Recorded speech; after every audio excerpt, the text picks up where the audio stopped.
Hello 1M, I bet you're wondering what this beautiful place is. Welcome to the Hunter Wetlands Centre. Before we set out on our adventure, let's take a look at our focus questions for today. Our focus questions for today are: how can we care for places such as the wetlands? What are some features of the wetlands? I hope you have your thinking caps on because adventure is out there. Let's go! The Hunter Wetlands Centre is located on a Wabbical land in Shortland, within the Newcastle region. It is a big, beautiful area filled with water, plants and animals. But what makes it a wetland? Wetlands are places where water covers most of the land for most of the year. The Hunter Wetlands Centre is no different, however it does have a few differences to cater for. The wetland is home to many different animals and plants, such as ducks, birds and even swans.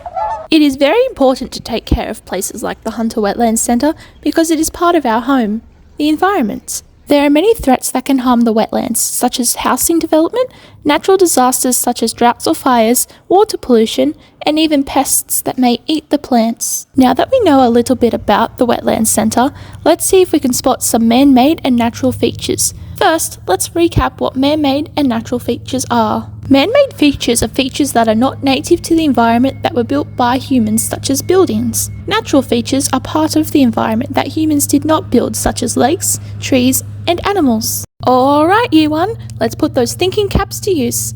Let's test your knowledge. Thumbs up if you think it's a natural feature, and a thumbs down if you think it is a man-made feature.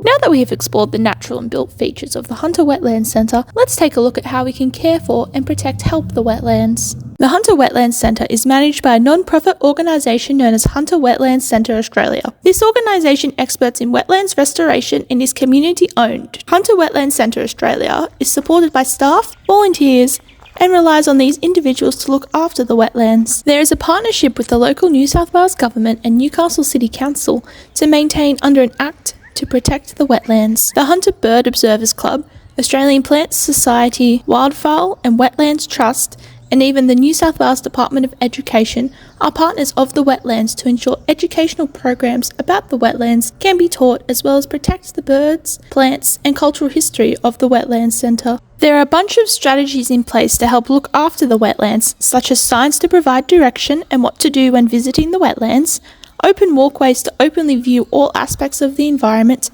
bins for rubbish to be placed in, and a bunch of volunteers and workers to give instruction and direction to visitors. I want you to pause the video and have a think, pair, share with your partner next to you and have a think what we can do as a community to support this. As a community, we play a part to care for the wetlands by doing little things such as picking up rubbish and putting it in the bin, only saying on the paths to not walk on the sacred plants, and respect all of the beauty around you, so no touching anything we are not allowed to. The Hunter Wetlands Centre website is a great source of research before going to the wetlands. It tells you about the wetlands history, what's on at the wetlands, how to plan your visit, and about the organisation that runs it. Now that we had a great adventure exploring the Hunter Wetlands Centre, I want you to think back to the focus questions. How can we care for places such as the wetlands? What are some features of the wetlands? What have we learnt today about the wetlands? Make sure you chat about what you learnt with the class. Now, before we go 1M, remember,